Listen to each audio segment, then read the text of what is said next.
Afternoon, everyone. Welcome to Homeland Security Today's State of Transportation Security.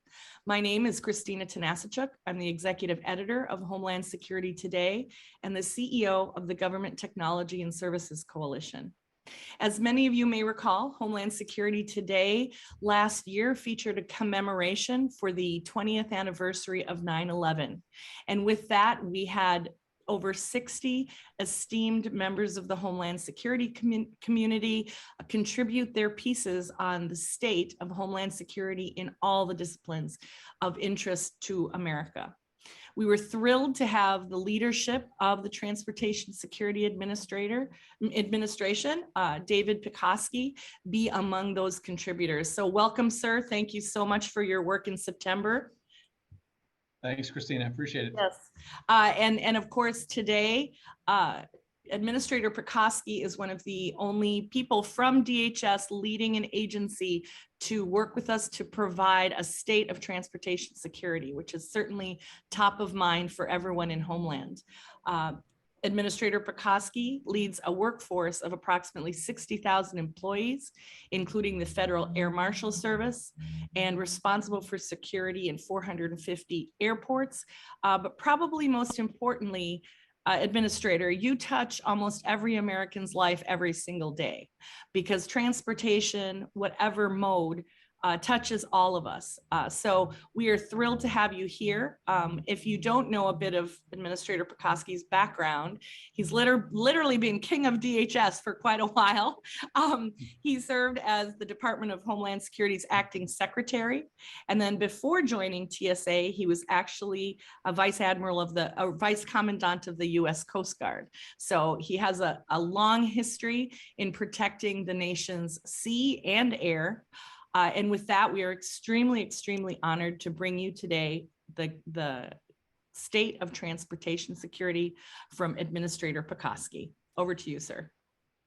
Thank you, Christina. I really appreciate the kind introduction. And Christina, to you in particular, I appreciate all the work you have done for national security and for Homeland Security over the course of many years, including founding GTSC.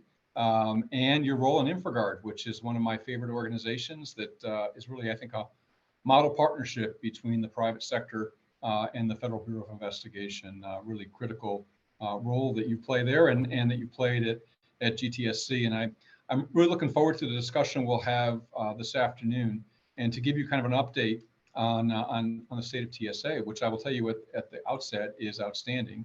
And to bell ring what Christina led off with, you know, when you think of all the federal agencies in the federal government, I would submit to you that TSA is, if not the most visible, among the most visible of all the agencies. If you travel by air, and we'll see air travel return, I think, to pre-pandemic levels, hopefully this summer. We came very close last summer. You will most likely come in contact with at least 5 uniformed transportation security officers who were doing, in my view, just a terrific job in making sure that we provide security in the aviation domain. It's really great to be here today, too, with 2 of my colleagues in TSA at different points of their careers and mine, Patty Cogswell and Steve Carrolley, 2 terrific individuals, deep knowledge of not just TSA, but certainly the overall department's operations, and really very helpful I think for all of us to help bring private sector and public sector collaboration to a very high level. At TSA, everything we do supports the mission of protecting the nation's transportation systems to ensure freedom of movement of both people and commerce. And the thing that's different this year in 2022 that began in 2021 is a much greater emphasis on surface transportation security, particularly in the cybersecurity realm.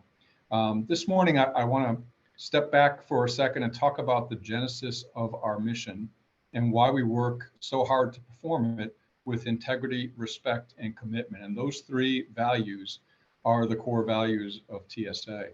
I'm speaking to you from our new headquarters down in Springfield, Virginia. And housed in our headquarters, the entire 2nd floor is collaboration space, very large meeting rooms, town hall facility, and then what we call a mission hall, which depicts the mission of TSA over time, over the last 20 years. And so when you get to visit TSA for any of the functions that we host here, please do spend some time down in Mission Hall. It's really quite educational to think of how transportation security, in particular aviation transportation security, because that's been a key part of our focus over most of the 20 years, has evolved over time. And I think many of us can think back to what aviation security was like back in 2000, for example, and how much different it is today and how much better it is today.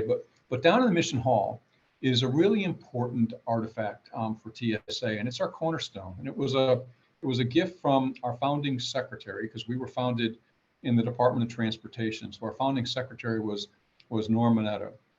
And he gifted us this Cornerstone to commemorate not just TSA's creation, but its transition to the newly formed Department of Homeland Security in 2003.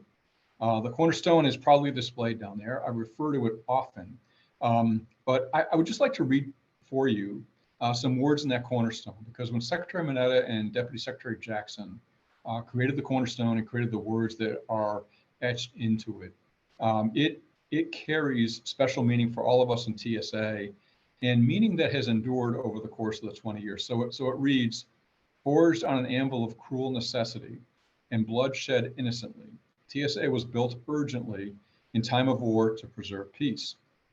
This vital agency was made not of steel and stone, but of innovation, quiet patriotism, steady virtue, and the firm resolve of a nation that would not yield to terror.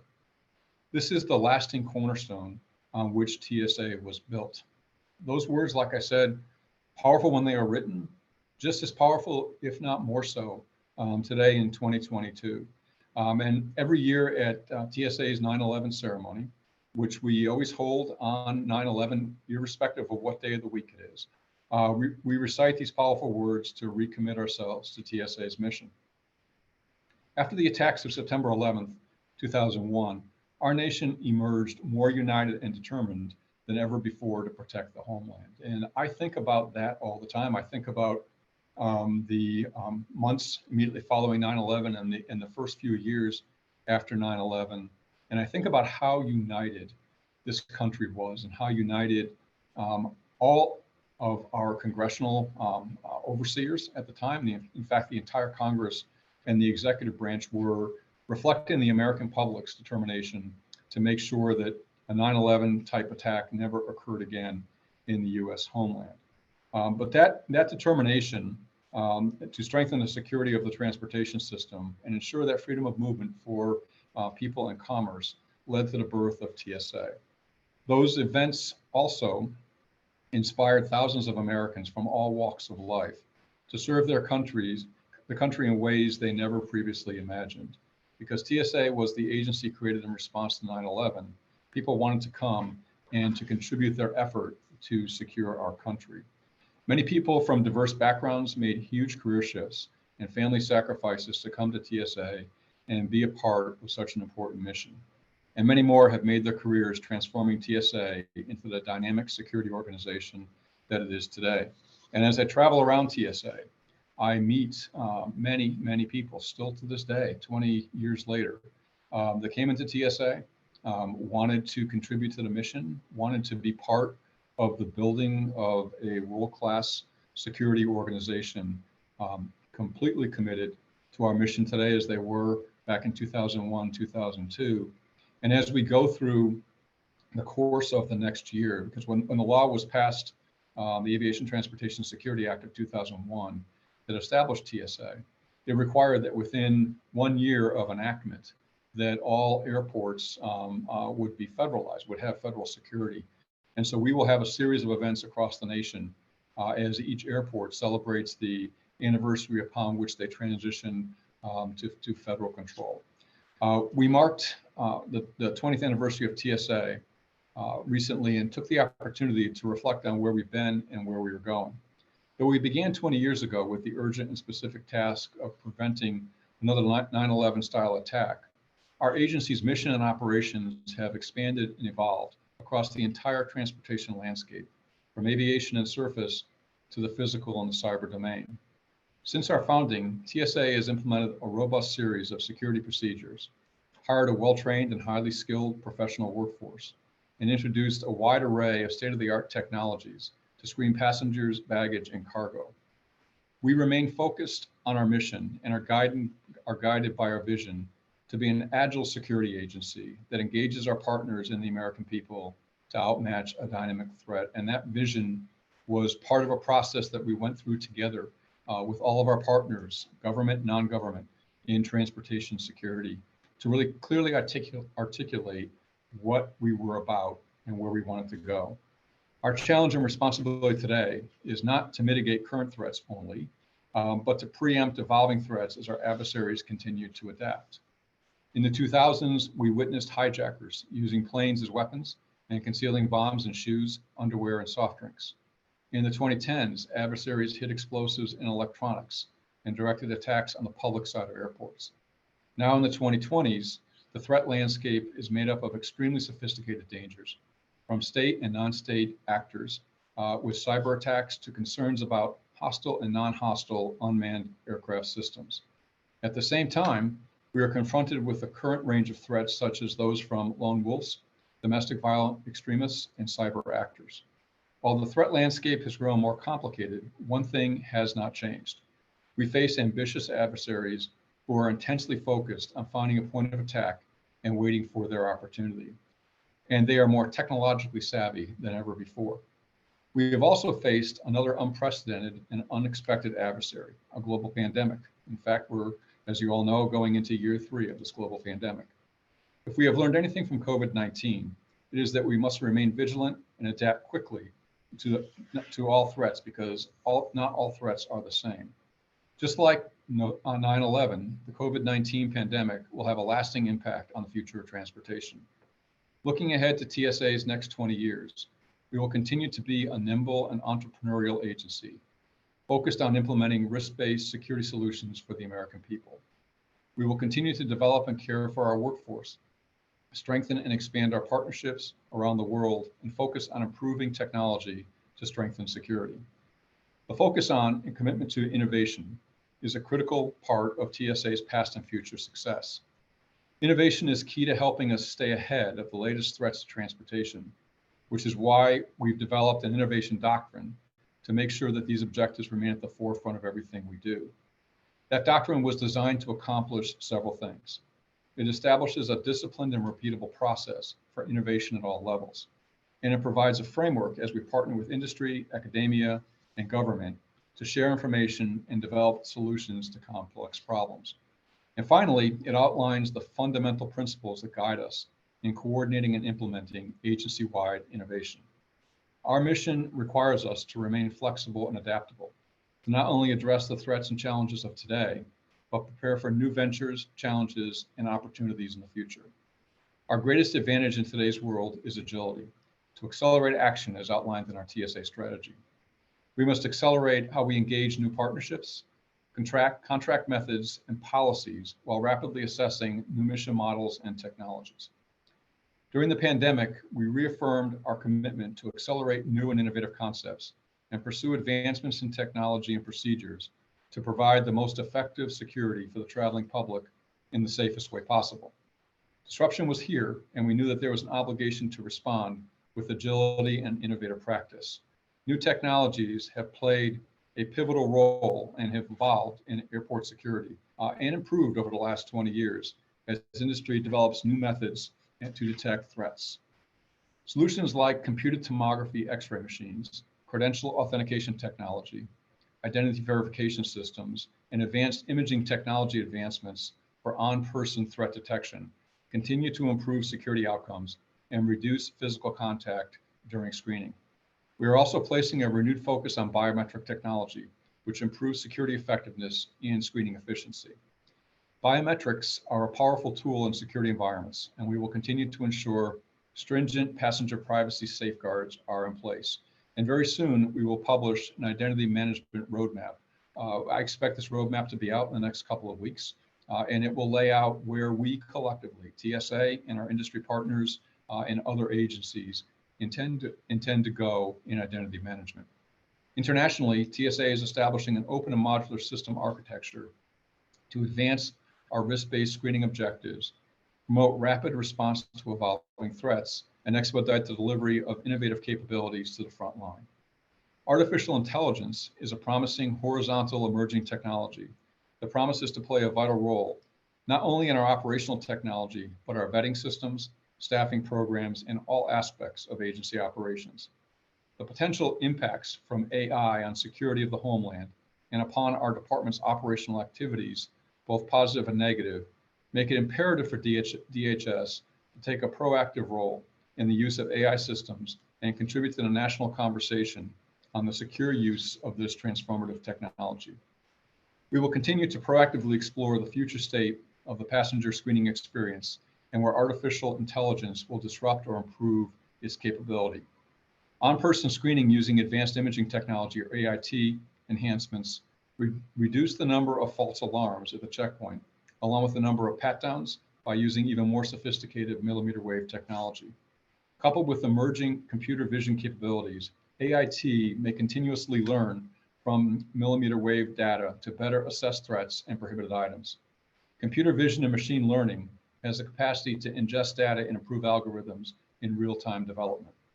In carry-on bag screening, we use computed tomography or CT, which significantly improves detection capability and produces high-quality three-dimensional images that can be rotated up to 360 degrees on 3 axes for a more thorough visual analysis of a carry-on bag's contents, reducing alarms and the need to physically inspect bags. AI is based on learning principles, and critical to that is strong, accurate, and immense data sets. Leveraging the zettabytes of global data generated from CT and applying machine learning principles, TSA with its global partners can develop dramatically improved detection algorithms based on these data sets. For example, machine learning can help detect prohibited items like firearms, including components and potential 3D printed weapons. Innovations in machine learning could potentially lead us to a state where we only review images on alarm, as we do in checked baggage screening environment today. This will take some time, but is an aspirational and I think very real future state. With identity verification, there's credential authentication technology, or CAT, which automatically verifies identification documents presented by passengers during the security screening process. TSA started using CAT machines just 4 years ago, and we are already on our 3rd iteration. We have tested a CAT with camera, which can compare a live photo of a passenger to the photo on their ID.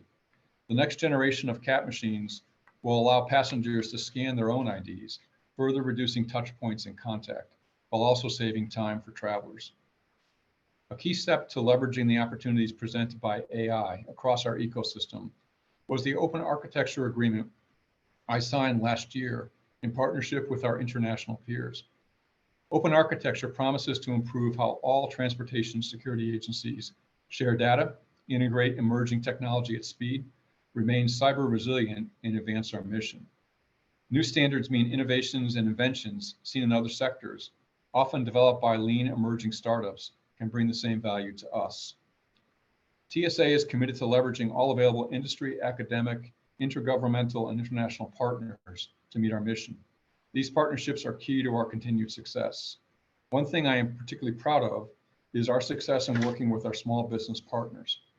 In fiscal year 2021, TSA awarded over $481 million to small business concerns, and we exceeded all of our small business socioeconomic goals.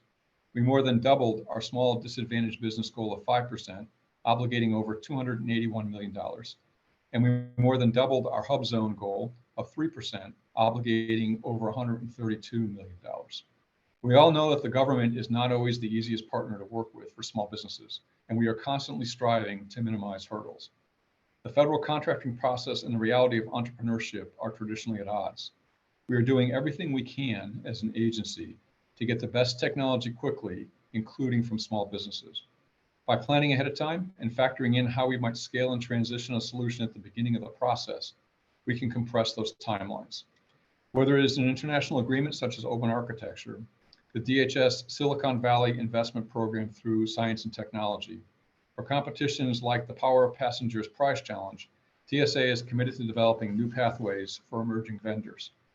It is critical we turn to our peers as well and engage in their successful endeavors like DoD's Small Business Innovation Research Program through AFWERX, CBP's InQtel strategy, and the USAID Global Development Lab. We believe the next generation solutions will only be developed in partnership with emerging technology capabilities. Our nation's transportation systems are without a doubt safer and more secure than they were 20 years ago. But our work is never done.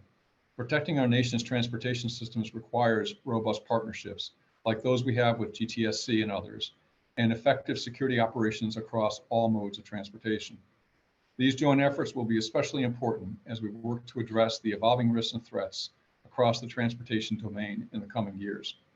Together, I know we will adapt and innovate to reflect the new travel environment without losing our primary mission of securing against the terrorist threat.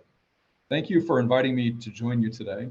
I look forward to your questions, and I also look forward to the engagement of the key staff in TSA over the course of the next week in presenting their perspectives from a requirements basis, from a contracts basis, from an acquisition basis, from a cybersecurity basis and innovation.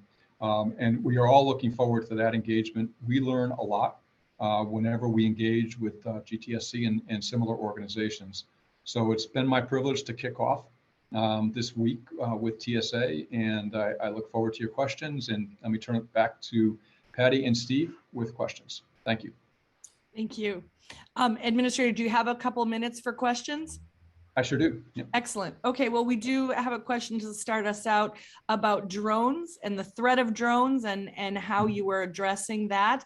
And thank you for the shout out to working with the small companies, many of whom are dealing with this particular issue. So thank you. Thank you. Unmanned aerial systems, key security concern of ours. We see UAS incursions in airspace around airports nearly every single day, and have reportings from both the FAA and from pilots on their departure and approach from U.S. airports. We are working very hard to develop a detect, track, identify capability first. We have a pilot underway currently at Miami International Airport. We'll do another one out of LAX in the next several months. But the idea is to really first develop this DTI, detect, track, and identify capability, and then build a counter capability. The other thing I should note is that we do have authority under the department's authority for UAS missions. That authority is set to expire, I believe, in October of this year. And so we are working very hard with the Department OMB and the committees up on the Hill to get those authorities reauthorized for TSA so we can continue to move forward with UAS operations. Excellent. Thank you. What's the latest on TSA's efforts to accept mobile driver's licenses? The agency has said it's targeting March for a rollout at some airports, and after being delayed by supply chain issues, is it still on track? It's still on track. We're very much looking forward to launching the mobile ID capability. I mean, it will provide us the opportunity to go completely digital in our identity verification. It will also provide exceptional convenience for passengers, because all you'll need to do with your iPhone is just tap it on a reader at first pre-check checkpoint operations. So we'll start with pre-check at certain airports, and then as we continue with the prototype, we'll learn things as that goes along. We'll adopt those lessons learned, then build it into the larger system deployment. But we've had a great partnership with Apple on this effort, and we were looking forward to partnering with other cell phone manufacturers and certainly with the DMVs across the country to roll out this capability. Excellent. And we have a question about how problematic the pandemic has been for TSA, certainly right now, and if you've had to hire or to have more employees on reserve as other call out or are forced to quarantine. Yeah, no, thanks, Christina. The pandemic's been really tough on TSA, like any agency that's on the front lines of any operation in the country, very similar to healthcare workers, to restaurant employees. I mean, it's been a tough 2 years, no doubt. Our workforce has proven to be incredibly resilient, and we have seen our infection rates go up and come down like the rest of the country has, unfortunately, we are very much on the downward part of the curve for Omicron. We saw this downward part start about 3 or 4 weeks ago, and like a lot of the scientists had predicted, it came upon us pretty fast, and it looks like it's exiting pretty quickly as well. And we've had just really good success in finding ways to, one, protect our own workforce with all kinds of personal protective equipment, and secondly, to redesign our checkpoint operations to protect our workforce and to protect travelers coming through. So you'll see a lot more plexiglass barriers in place. That was a small business award, by the way, and really successful for us. Came out very quickly at the beginning of the pandemic. And then we put all kinds of new technology in place that means that there's much less contact between a passenger and a transportation security officer. So we're doing as well as I think we could have done going through this, but the impact is still clear. I mean, we have 36 people in our agency that have passed away as a result of COVID-19. That's a pretty heavy toll on a workforce of 64,000. And like I said, we're all hoping in this country that this gets behind us sooner rather than later. And our projections show that we should be back, hopefully, absent another variant appearing on scene in the early parts of this coming summer. Thank you for that. And we kind of have some follow-ups that are close. One is, if you ever envision biometric technology replacing the need for IDs for citizens traveling domestically in the United States. And then just to tack on to that, because it follows so closely, but how TSA is ensuring the privacy of collected passenger data. Yeah, sure. And with respect to biometrics, and you'll see when we roll out our identity management roadmap, like I said, in the next couple of weeks, we'll lay out that vision for the future. But I do see, if all of our prototypes are successful, and there is good public adoption of the technology, that we could get to a point where we are fully biometric, certainly in pre-check, and then into the standard lanes, the regular screening lanes across the country. One of the things that we've done that I think is really important in rolling out the biometric technology is we've done it on an opt-in basis. So as a passenger, you have to opt in to use biometrics. It's a little different than opting out, because opting out means that you're trying to take yourself out, and some people might be more hesitant to do that. And so we felt using an opt-in process where you had to affirmatively say, yes, I consent to using biometrics. I want to go through this procedure. The other thing that we have been very careful with is to make sure that for those passengers that don't opt in, that they don't suffer a penalty in terms of time for not opting in. I mean, it won't be quite as fast, but it will be reasonably quick, so that if you do choose that you don't want to use it, that you can do that. Finally, we have posted our privacy impact assessments very prominently. We talk about them very publicly. I want to make sure that we are carefully considering all of the privacy concerns, all of the error rate concerns that might be in people's minds, so that when people look at TSA, our end goal here, to go beyond biometrics for a second, our end goal is when people interact with TSA, they have a stronger and stronger trust relationship with the agency, that we are being as forthcoming as we possibly can be, to make sure that they have a safe and secure travel experience, and that their own experience in getting through our screening process and other processes that we have is a positive experience. Excellent, thank you. And you are doing a truly amazing job. And I'm saying that as a traveler, not as a Homeland Security professional, but as a traveler, you have done tremendous things to forward us speeding through the airport. And it is so appreciated, because when you can drive there faster than getting through the airport, it's a real disincentive. So there's another great question about Real ID and the deadline, and what you see as the most critical for industry to know about implementing Real ID. Yeah, I think the most critical thing for all of us, industry and all of us, to think about with Real ID is what a good thing it is. I mean, Real ID ensures that the credential you're issued is based on more documentation and more assurance that credential is in fact in the hands of the person who it represents. So Real ID is really important. We want to make sure that when we roll out Real ID, it's done also in a coordinated manner, because it makes not a lot of sense to any of us to roll out Real ID when we're just not ready to roll it out. That's why we've extended the deadlines several times, and the deadline now is in May of 2023, so a little over a year from now. And we will continue to work really hard, both in promoting Real ID as a federal agency, and then working very, very closely with the state DMVs, Departments of Motor Vehicles, to assist them and to work with them, understand their concerns as we get Real ID in place. And of course, Real ID also applies to mobile driver's licenses. I mean, if you have a mobile driver's license that's not Real ID compliant, after May of next year, that won't be acceptable in our TSA security checkpoints for admission into the rest of the screening process. So key priority for us, Real ID is a really good idea, and we're going to be very careful as to how we implement it so it doesn't cause a lot of disruption, but at the same time, people get the Real ID driver's license and we have more assurance that a person is who they say they are. Well, I know COVID did not help with implementing that at all. So, I think everyone appreciates the extension of the deadline.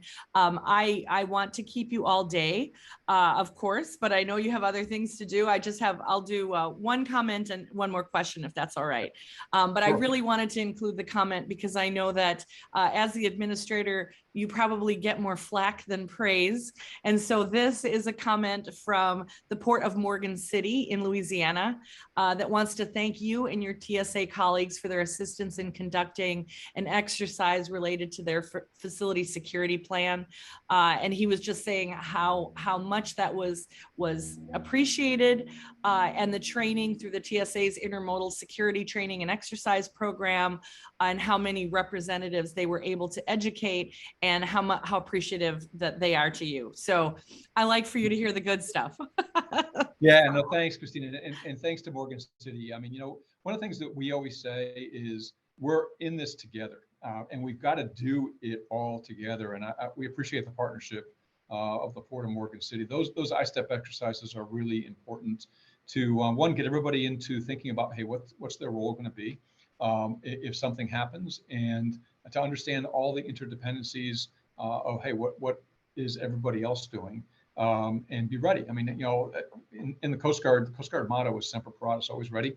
I brought that over into TSA, and I really built on Pete Neffinger, my predecessor as the administrator, also from the Coast Guard.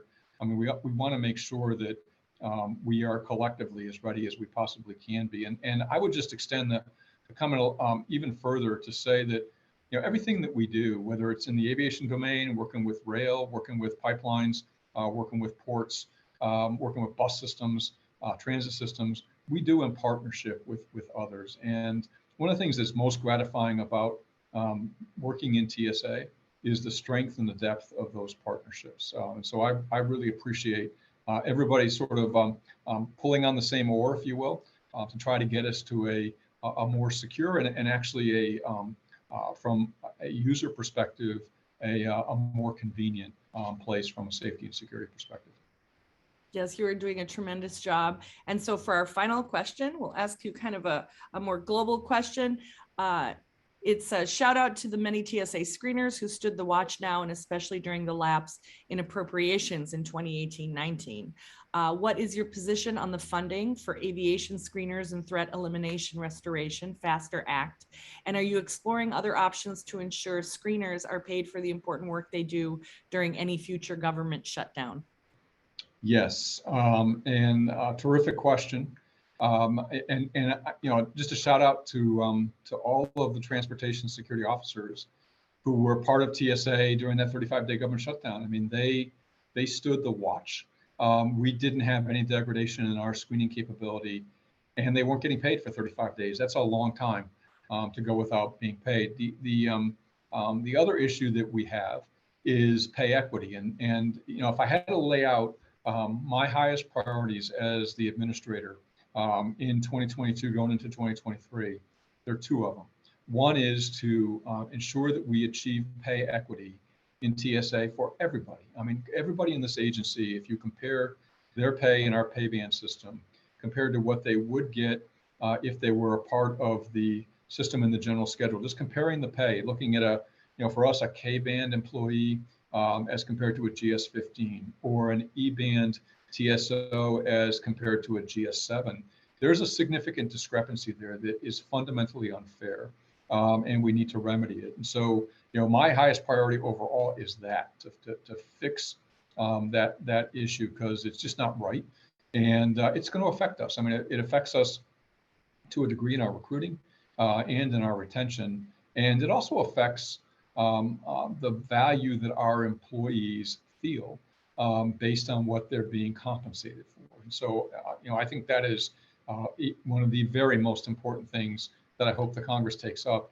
in the coming year. And I would also highlight the strong support of Secretary Ali Mayorkas in this regard. I mean, he has really advocated for equitable pay for the TSA workforce. And the other priority that for me is critically important, very important for GTSC, is to make sure that we can continue to invest in technology and continue to deploy technology at speed.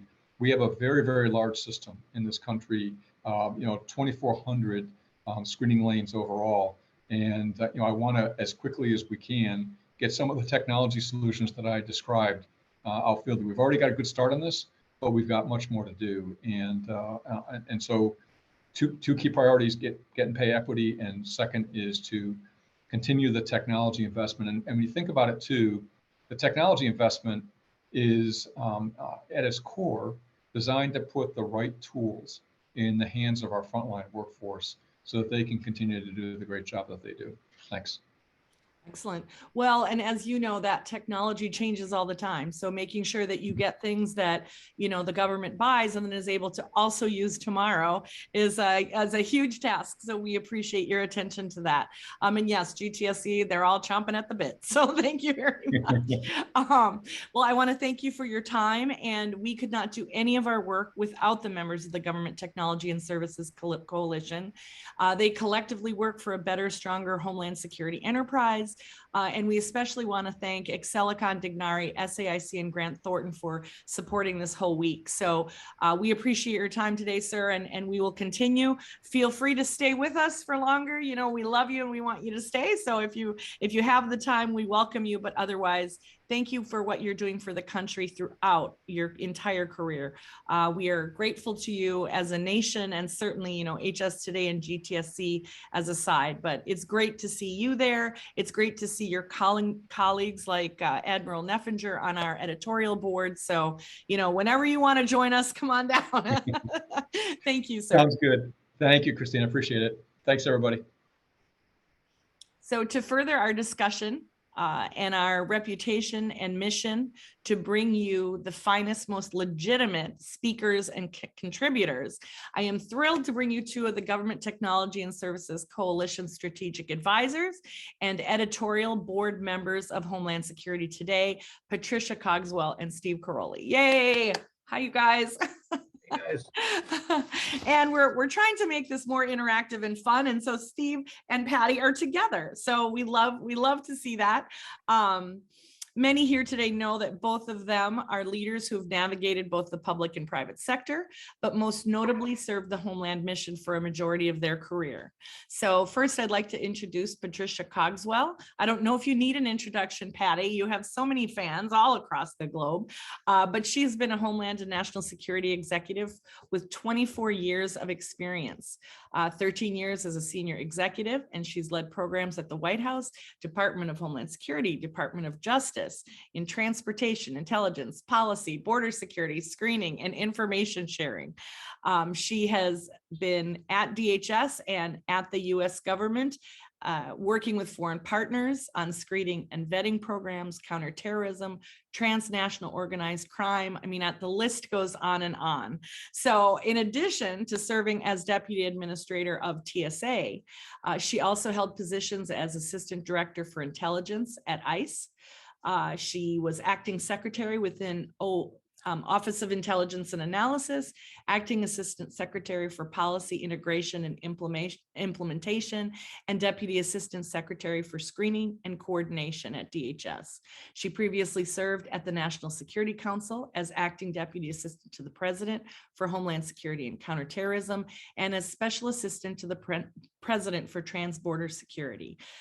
We go through all of that because HSToday has really worked to only engage with the people who really know what they're talking about. So we're very, very happy today to have Patty with us.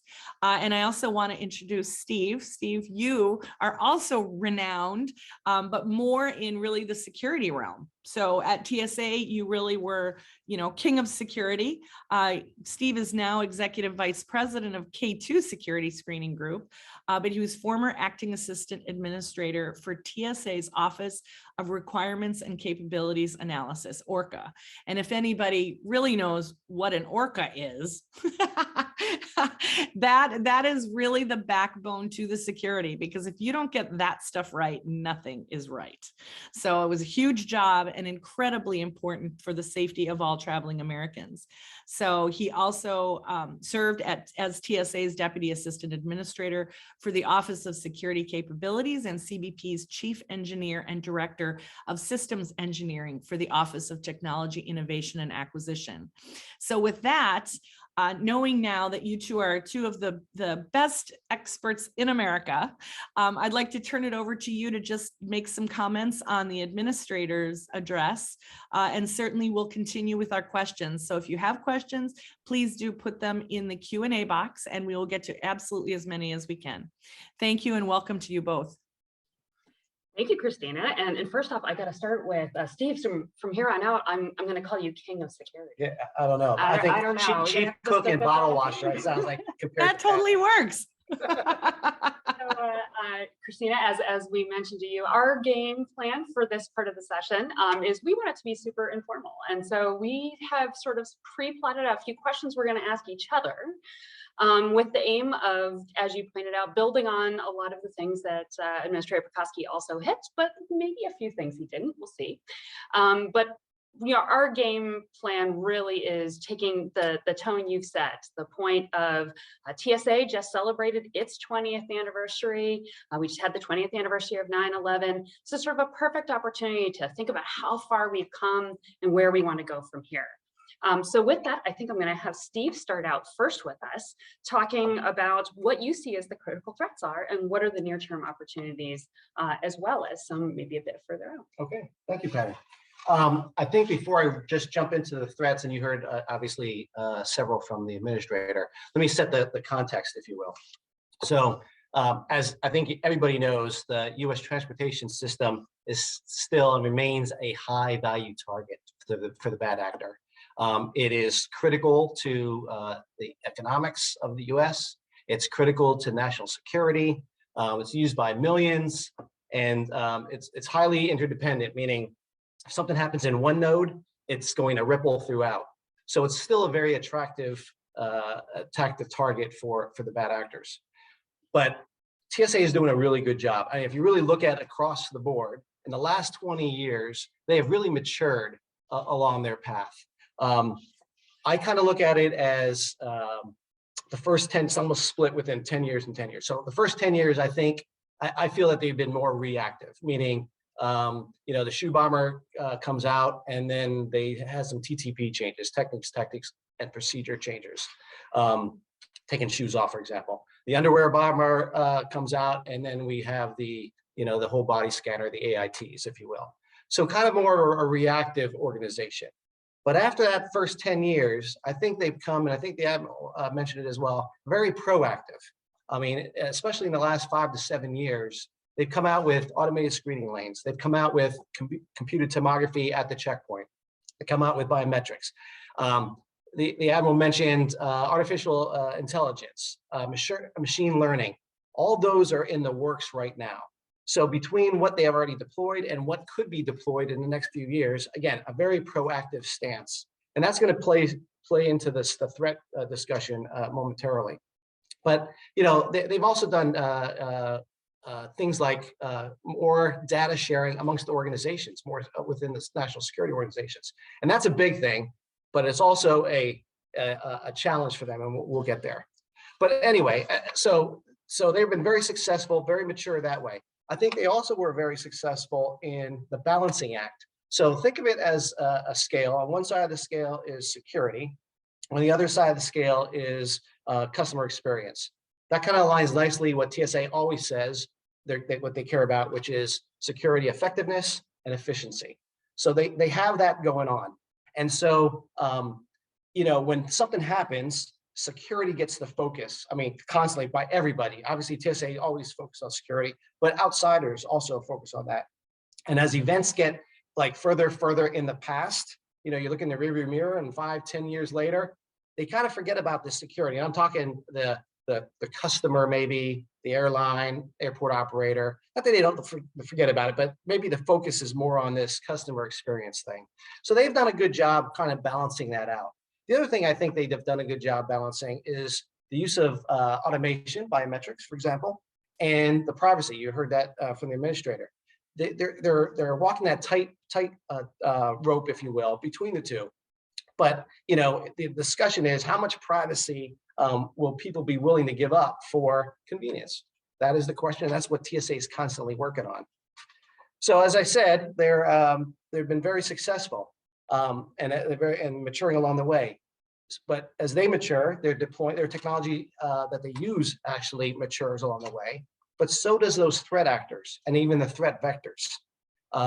So not only do they have to deal with threats of the past, i.e. the typical someone bringing explosive on board, but now they have to deal with those other things being, we mentioned AI and data sharing. Well, guess what? Those give opportunity for the bad guys to kind of get into those technologies and cause havoc and exploit those capabilities and those technologies.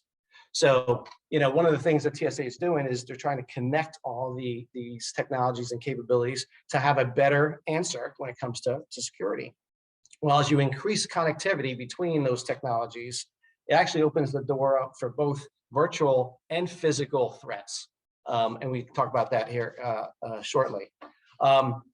So again, as we go through that, there's some focus on, and you heard before, the Admiral State insider threat.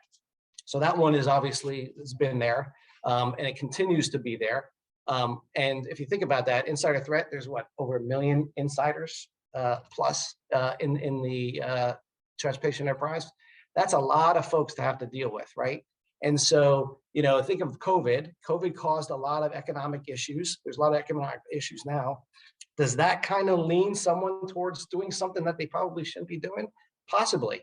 So that's a big threat and something that they're going to have to deal with, obviously, in the future. Cyber terrorism, obviously, is talked about. But with cyber terrorism, if you really think about it, it's as easy as someone, an insider, if you will, could be, and just sending an email along to somebody else and causing some issue. So it's also, I guess, a combination, right? It could be the insider threat, cyber terrorism. It could be actually a cyber terrorism and use of drones. I mean, there's drones. You heard how obviously the drones of today, they're interfering with flight ops, but they're talking about weaponizing drones. You can weaponize them with actually physical weapons or even a cyber threat. So those are kind of things that they got to think of for the future. So I think I'm going to let Patty talk because I've been talking a lot. So I think, Patty, you're going to be on the hot seat here. Okay. Can you talk about the need to work with industry on a common problem? Absolutely. And so first, I do want to highlight just something you said right at the end in particular. When you look at some of these threat streams, I'm reminded of a quote of my former counterpart at FAA, who talked about the careless, the clueless, and the criminal. And making the point that as we consider especially some of the threats around counter UAS, around insider, around cyber, because of, shall we say, the democratization of threats, right? It is so easy now to know how to become a threat, to get access to a piece of cyberware that lets you break into industry systems, not just government systems, a way to say, oh, I'll just pay somebody to go behind the scenes of a transportation venue where they really could do harm. Now, the reason I highlight all this is because at the end of the day, while we think very, very rightly so of TSA as accountable for transportation security, they are in fact not in it alone. They are day in and day out partnered up with the actual owners and operators, the transportation venues themselves, most of which who frankly are private industry. And so they have a lot of different elements that they need to incorporate into their decision making at any given time. But I really want to highlight that point for this audience in particular. When you think through going forward, what are some of these threats? What are the opportunities? You should think both about what the federal government is going to be doing and what it might buy, what it might need, but also think about what does that mean at pick your favorite airport or mass transit facility. As Administrator Pekoske noted, pipelines, other parts of surface transportation, critically important in this equation for all of us to give them the tools to be able to do what they need to promote their own safety and security. I do want to really highlight some of the important things that the administrator has done over his term in terms of engaging with stakeholders, various fora like the Aviation Security Advisory Committee, where he is able to receive direct input from owners and operators, as well as the Surface Transportation Advisory Committee. But also, and as he highlighted, roadmaps. The way to take a topic and explain in relatively concise terms, here's what the threat means, and here are some of the ways that we can together counter what that threat looks like. Some of my personal favorites, I don't know if you have personal favorites about your roadmaps, but I'm a huge fan of the air cargo one in particular, as well as cyber. And I think as we go forward and continue to look at what comes out of these roadmaps, they can be incredibly important for industry to think about how to channel some of your good work, your thought process, your innovative techniques and capacity towards those elements. Part of the reason I say that is back to that point about what is the engagement with the transportation industry is probably important for everybody to have in their head that it's not a monolith. Right? Everybody's, you have different entities in different parts of the sectors moving potentially at very different angles. You have certain entities who are extremely sophisticated, put a large amount of their own money in place to protect and secure in key areas, not just for a potential bomb situation, but frankly for theft or introduction of other things into the supply chain that will take them down for 2 or 3 days, costing them millions and millions of dollars. But it's also important to recognize that not everybody gets to be exactly in the same place on that maturity model against all of the different types of things they need to be looking at exactly the same time. And so when you think about this complex environment, you want to work on it as an entity thinking about how best not only to encourage people to manage the change along that maturity curve, but also to find out what the right type of engagement and incentivization will come forward to help people get there. And the reason I highlight that, and this goes back to something you were talking about, when you talk about security and you talk about customer experience and you talk about speed to delivery and all these elements, the private sector, the transportation owner and operator, at the end of the day, makes decisions about what to invest in, not just based on knowledge of a threat, but also about understanding of what is the actual risk if that threat materialized, and therefore how do I implement this in a way that is not just cost effective, but return on investment effective? Is there a way to merge it and make a change of, if I need to make this change here for security reasons, can I couple it with something that will promote customer service at the same time? Because I'm going to have to make an investment, say, fundamentally altering, pick your favorite airport, how you go from point A to the gate. If you're going to make a change anyway, do all the things that go together at once. But I also want to highlight a few other things, right? There are areas where I would say there's an opportunity if we look at ways for different parts of industry to come together.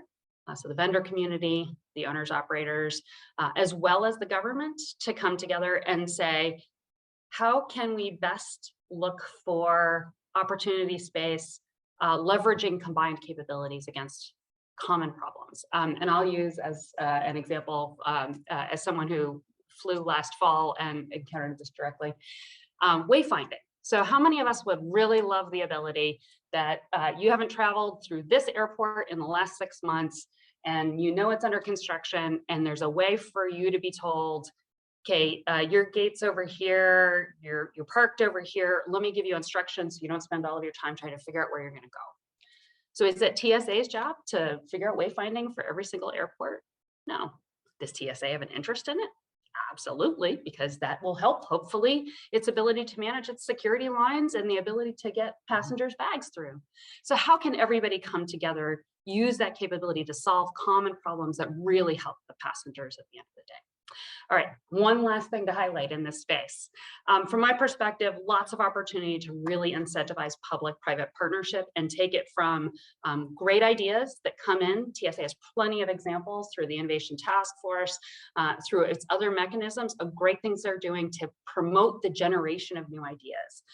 My view is the next thing is what else might be needed, and some of it, frankly, may be additional help for TSA to get from the next thing, from the idea stage to letting them scale, right? So do they need additional authorizing language or other areas that might help the government convene on topics that aren't really their traditional wheelhouse, like that wayfinding space? What about rethinking the approach to procurement and acquisition to create an environment where, frankly, less vendor lock, more open to more players in a space so that we see the cycles of improvement occur faster as opposed to just tied to the deployment of one piece of technology, one machine. Building a federal and industry workforce well-versed in what public-private partnerships mean and how they can best operate so that it's not, shall we say, a learning curve every time that you get a new person from your law office who's never seen that before, or a new person in there going, that's not a federal acquisition regulation process. You're gonna have to help me get there. More people who understand how to do it really helps. And then frankly, the most important part for all of us is timely access to funding, including collaborative funding between agencies and private sector. I will say for those transportation arenas that are operated by, say, municipalities, they have one set of funding needs. Others who are small businesses might look for funding at different points in their development life cycle so that they can continue to make the next hurdle, make the next gates in a procurement. But the third piece, which Christina hit on one of the questions, frankly, is continuity of funding for the federal government. Anytime you're continuing to move from continuing resolution to continuing resolution, or hopefully not again anytime soon, something like that 35-day shutdown that lapsed in appropriation, it completely disrupts the cycles that we need to continue to move forward in this arena. So all of that is to say, the more we can bring in novel actors, bring in new ways of engaging with all of the people who have a stake in this against common interests and problems, innovation really is an opportunity to take on these hard security problems and couple them with all the other benefits that are out there. So I'm going to turn back to Steve and say, so Steve, what do you think that GTSC members can do best to advocate and act in this arena, plus some of the other folks who are listening to us today? So thank you for that question, Patty. I was not prepared. No. Anyway, so actually a couple of good points, actually a lot of good points Patty makes. Let me just highlight a couple of them. One is the timeline from idea to pilot to acquisition to deployment. That is, I think, one of the major challenges that any government organization has. They got to follow the FAR, although the FAR, if you really read it and it's CA thick, there's ways to get through that quickly. We got to get better at it, and we got to be able to help our government colleagues to get better at it, because by the time the idea to deployment happens, we're already talking, we'll call it 3 to 5 if we're lucky, and new things have come up already, right? You guys have seen that. But anyway, so if that's a great opportunity to help. But so how can GTC members help? One is better understand what TSA really needs. They've given in the last 4 years, probably since the administrators, these roadmaps. Those are key. My favorite, one of my favorites, is biometric roadmap. I think there's some great nuggets in there that will help and guide we'll say either some of the R&D work from companies, or something that they already have, or maybe they can apply in the transportation world that they may have in a different sector. So I think that's important. There's the, obviously TSA puts out BAAs, broad agency announcements, requests for information. Respond to them. Even if you're not quite sure, respond to them. Give an opportunity to make sure that they know you're out there. And plus you have questions to better understand what the rules and requirements are. Second thing I would say is, cyber is a big deal. Obviously, as we said, we're going to connect all these systems together. Everything has trons in it. Cybersecurity is a big deal. And so I would say, if you're working a solution, engineer cybersecurity in. In other words, if you have to get maybe not a consultant, but actually a white hacker, if you will, a team of white hackers to say, hey, they're going to be part of my team and they're going to help me design my software so that no one can hack it after it gets deployed. That kind of goes hand in hand, where a lot of people think they can do it themselves. It's about, it takes a village, and it really does take a village. I know some companies don't want to team with others, it's just the way it is. But I think if you really want to get after these big nuggets that TSA has a need for, that you'll want to team together. And then lastly, I would say, I would say that's a great point. Cyber is one of those areas that we're seeing continuing and growing interest from the administration writ large. So both TSA issuing the security directives last year, covering pretty much all the modes, but then also some of the work that's coming out of CISA. This is an area that I think is ripe for growth, and truly a perfect place for that sort of maturity model conversation, frankly, where you can say, different needs for help at this stage, going from I need to rethink and rebuild my entire model to I've got a model, but my workforce doesn't really understand it all that well yet. So I've got a big change management process underway, all the way to I'm really quite mature, but now I need that hackathon. I need people continue to tell me and help me continue to get better from here, so I don't just rest on my laurels. Yeah, because these screening systems, yes, they're screening systems, but they're really IT systems, right? They have all that's in there. So they got to kind of act like both screening and IT. And all the systems that the transportation venues themselves have. Absolutely. And lastly, I'll say the insider threat, to mitigate the insider threat. Again, try to engineer controls, mechanisms within your capabilities, within your products, to actually mitigate some of that. You're not gonna be able to mitigate everything, but if you can figure out how to engineer some of those, we'll say secondary and tertiary controls within your system, you may have a better chance actually to defend against that insider threat. Yeah, no, great point. And so, we've highlighted a couple things here that I think are continuing to resonate with me and hopefully with you as well. But looking for ways to sort of take the problem sets that we're seeing today. The fact that, once upon a time, as the administrator noted, threats, we looked at highly compartmentalized intelligence to be able to understand what small groups of entities were trying to do and how they were trying to act it. And what you'd see was TSA pop out with a new procedure or a new piece of equipment in response to those threats. Today, everybody sees what the threats are at a whole different level because they are just out and about. State actors, non-state actors. That has led, though, to the ability to have a lot more, frankly, unclassified conversations across a wider set of industry. There are still some classified pieces, but the most important part from my perspective for vendors and transportation operators to understand is, if this type of risk occurs, what is the impact on my business model? If the answer is ransomware, regardless of who's doing it or exactly how they're perpetrating it, but the goal is a ransomware, and therefore they're going to be down for days or weeks, that could disrupt an entire, as you pointed out, ripple chain effect supply chain.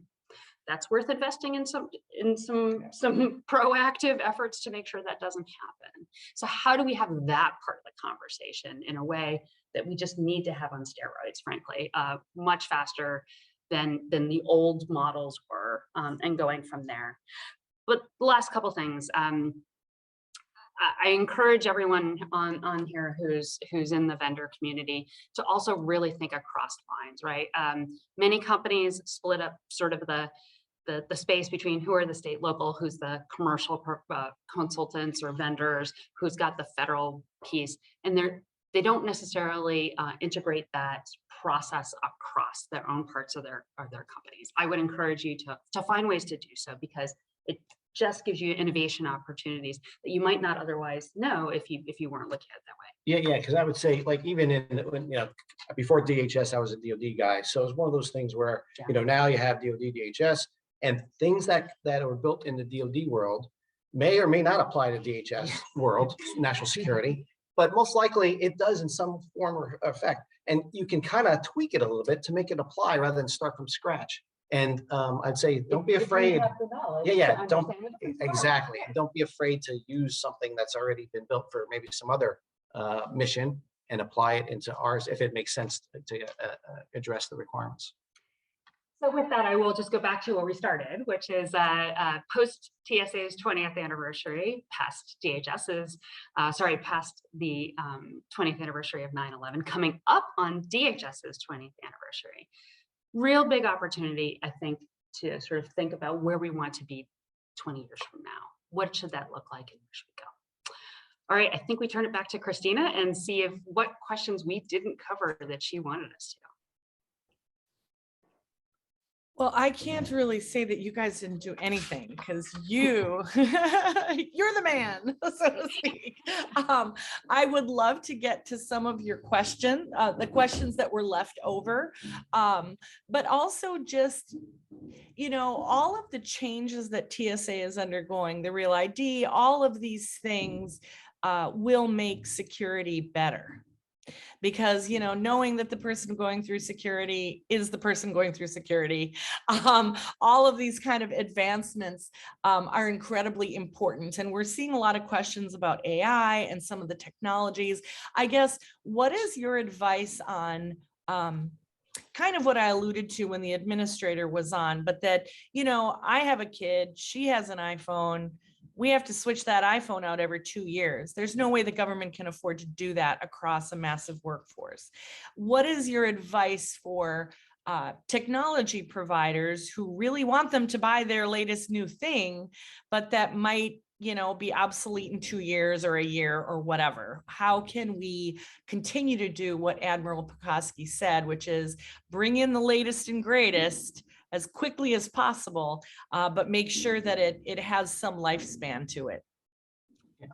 Go ahead. Do you want to go first? Yeah. I definitely want to talk about this one too. This is a great question. So I'll start. I'll actually, ladies first. Go ahead.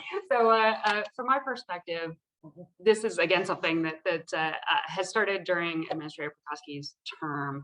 That recognition and understanding that TSA can often be the, shall we say, incubator of an entire industry.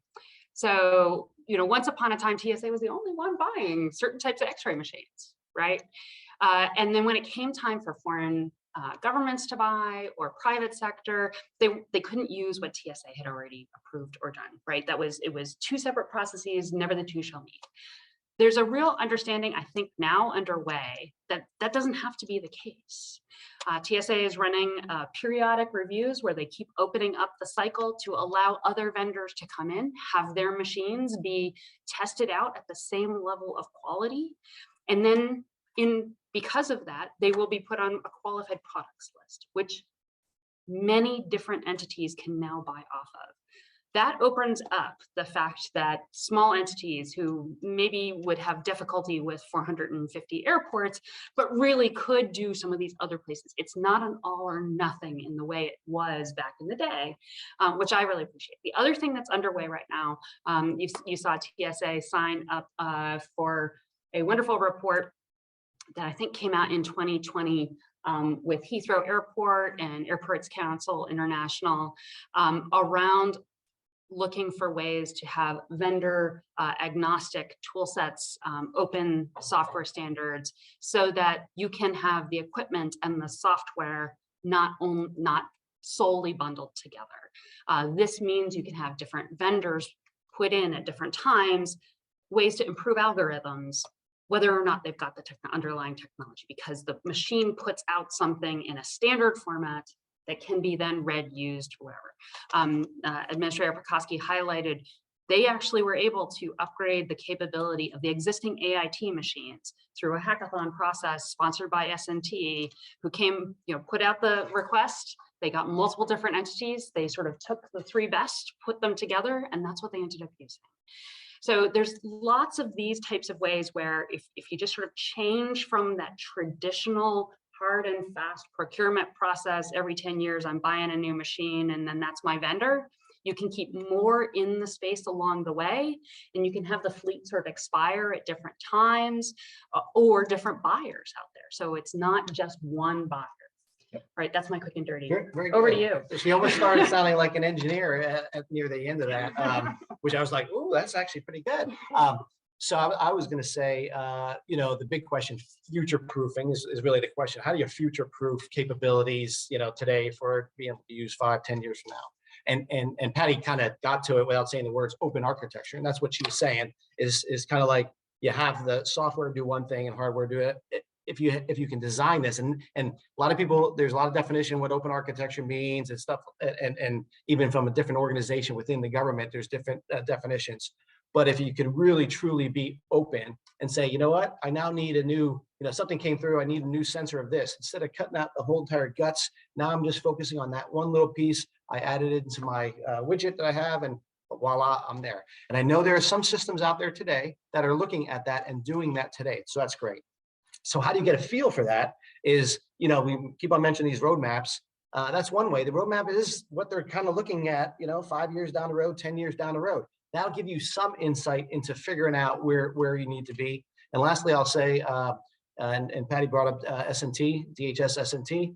That is a good spot where you really have an opportunity to understand where the future is going, because they are the ones that are looking out R&D, looking out 10, 20 years. So, try to engage with them.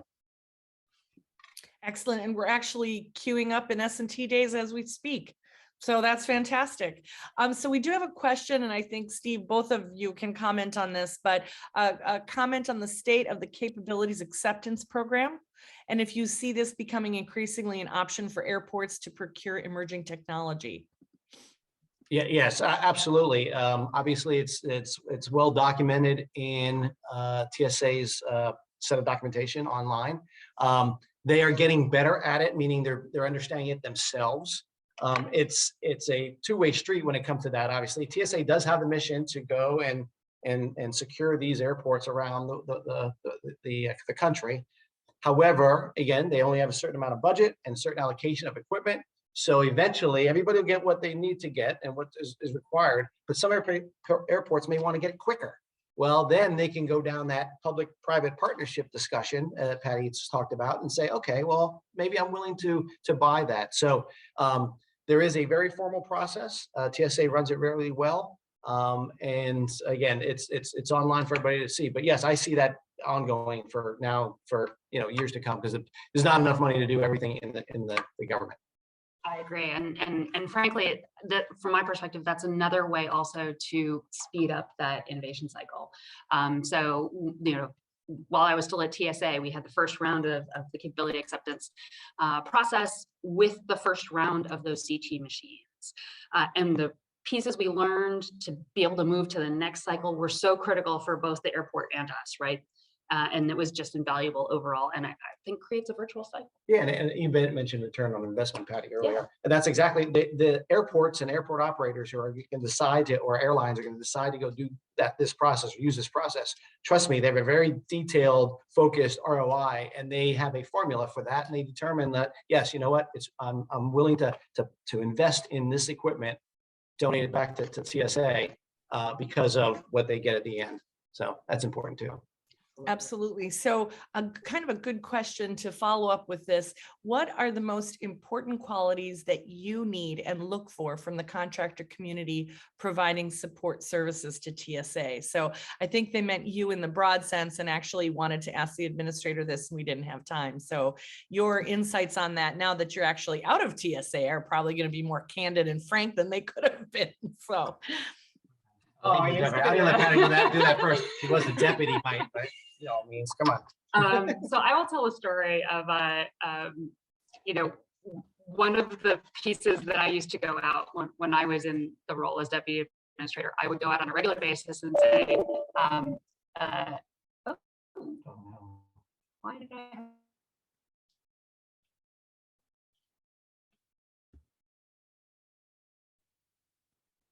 Looks like we're having a little bit of technical difficulty on Patty and Steve's side. So I will just say that we are paging through many of the questions that you all have already submitted. And if you haven't signed up for Homeland Security Today's weekly newsletter, we encourage you to do so. You can do so at hstoday.us. It's free and it's only weekly, but we can't guarantee you'll only sign up for one. So we encourage you to do that to keep up with everything happening. And hopefully we can get Steve and Patty back on the line. But this week, the Government Technology and Services Coalition is hosting a Transportation Security Symposium for its members. And we look forward to continuing many of these conversations for the government contracting community there. I think I see Patty and Steve back. Yeah, power problems. Awesome. Okay. Tyson's Corner, Virginia. Sorry about that. Failure to plug in my laptop. So what I was briefly saying was I used to go to these various conferences and people would ask me sort of what are you looking for? And, you know, have to say part of it was I used to say, I get a lot of offers for what they could do for me at the checkpoint. I didn't get as many offers for some of my other problems on how to advance them faster. And I kept saying, you know what, I'd love to see more people caring about air cargo, more people caring about Insider, more people working on surface transportation with us. And how can we do this together in a faster, better way? But generally, when you're talking about vendors working directly with the government, you know, number one is someone who really cares about the mission. Number two is someone who's just as invested in it as you, the government, are, right? Who every day says, how can we do a little bit more in a better way that's going to make a meaningful change? That matters.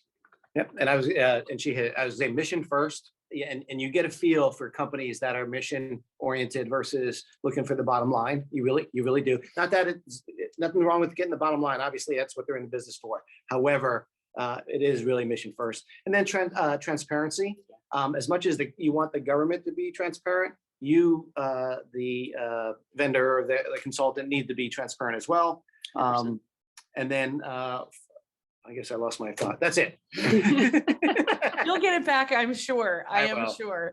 But yeah, I think that's very important. You know, GTSC's tagline is it's about mission, because for the government, the business is the mission. And so for the contractors, business is business, but certainly understanding the mission is so incredibly important. Did you think of it? I did. Yeah. Listen to the customer. The Yes. customer will tell you what they want, not necessarily what you have in your bag and say, hey, I want to give this to you. Really listen to the customer, your client, whatever you want to call them. I think that's important. Well, and I'd almost argue, don't even get it to the point where you have to ask them that question, because if you've done your homework, if you've attended sessions, if you've read the budget, if you've read some GAO reports on what the pain points are, you can go in a much more educated contractor and not make it seem like a waste of time where you're like, what are your problems? What keep you up at night? Right? I mean, we've all had those questions. I ask them in these sessions, so they're not bad questions. But certainly when you walk in the door, you have to be able to take your solution and fit it into what TSA needs. But I do want to say, Steve and Patty, that it's these types of interactions that get into more detail so that contractors can actually understand all the places they can fit in. And so throughout last week, when we were working with the IRS and this week with TSA, I mean, the key is that you get enough level of detail in order to know that it's not just screening. So this has been really critical. We have another question about the major cross-agency initiatives TSA is working on and with what agencies you're working with them. Patty, you have probably a lot of insight. Well, Steve, you do too. Both of you do. Yeah, I mean, there's two come up at the top of my head. Number one is cyber. We've talked a little bit about it, but just the use of TSA's authorities to make sure that critical infrastructure of transportation can go first into this new regime but using that as a way to advance and move cyber faster for critical infrastructure. Number 2, I would highlight is biometrics. Administrator Pekoske briefly commented about the relationship for the mobile driver's license and a couple others, but of course they also have the work underway at Delta in Atlanta with a joint biometrics program, with hopefully more to come, because that is a huge opportunity. Yeah. What tops your list? No, I was going to say CBP, which is touches biometrics, but other things at CBP. Obviously, the same type of mission that they have, looking for a little bit different things, but same idea, screening. And so I think, and then Intel, I say Intel itself as the big broad Intel, there's a lot of work and sharing data going back and forth. Excellent. We also have a question. I mean, we've had several questions about AI, and everybody wants to know about AI. And frankly, I think it's so still evolving. But how do you see that AI may revolutionize, and probably specifically what areas you think AI could help revolutionize TSA's processes? Yeah. Do you want? I have my top list. Go ahead. No, go So ahead. number 1 for me is the easiest place to, from my perspective, AI and machine learning together. Some of the best, easiest places are where you have a very voluminous data set. Yeah. So things like bag screening. So right now, there's a lot of work to train algorithms to find specific prohibited items. With AI and machine learning, you can have it start figuring out what future configurations of bad things might look like, where you're not making up a mock of exactly what the bad thing is every single time to train it on. So that's probably my number 1. Yeah, that would be my number 1 as well, honestly. And because again, it's so that job that a TSO has to go see and do every day. There's a lot of things that they see. And again, when they see, again, seeing a weapon is one thing, but an item that the prohibited items list that could look like a lot of other things, what we're talking about, that's hard. And even from an AI perspective or a machine learning perspective, it's still going to be hard, but it'll be much easier, obviously, as long as they can get the time to go do it. And that's one of the challenges, though, too, right, is time. We got to get these people through the checkpoint, so you may not have time. But I think Patty's answer was the right answer. So she gets 10 points, Christina. Okay, 10 points to Patty. The other part that and I'll just keep going back to the wayfinding conversation, right? Just think about how much an experience could improve going through an airport if you had all the data feeds coming in, which allowed the AI to be able to say, oh, sorry, because of the time you're hitting and the 17 flights that are taking off, I'm going to move a gate. Or I'm going to direct you a different way so that you're not stuck going through a mass of people all at one time. So you're really worried you're going to miss your flight, and instead it routes you around it. All the things we take for granted, frankly, for wayfinding on streets, wouldn't it be great if we could bring it to transportation? Yeah. And let me add back on the stuff on screening of bags in general. So I think the administrator mentioned regional remote screening. Yes. So again, taking the screening system or the action of screening off property, if you will, and maybe doing 4 airports at one location. So you could load balance. Right. And to be able to do that and move that data from 4 airports to this one regional remote area, well, that would be a huge set of data. Well, what if you're only sending those things that you think need, alarm on remote on alarm, if you will, or alarm on remote type thing. So that's important in that world as well. Excellent. Well, and you all kind of accidentally answered another question about CT imaging and if TSA is committed to AI on prohibited items. So yeah, we killed 2 birds with 1 stone. So we have a question about what you'd recommend for folks who would like to enhance their understanding of cyber. Wants to know if they should focus learning more on IT related tools or cybersecurity policy. And if IT, what types of educational tools to utilize so they can integrate security into their brainstorming sessions. That's a great one. Yeah, well, again, this is probably not a specific answer, but I would say there are experts out there, hackers. I'd say that's what they need to go. They need to understand what those hackers can do, how they end up hacking into the systems so they have an understanding. I think getting a consultant is one thing, and that only takes you so far. You want someone to help you code and defend against your code anyway. And to me, that means getting engaged with those types of guys, those types of organizations directly. Excellent. So I would say you need both.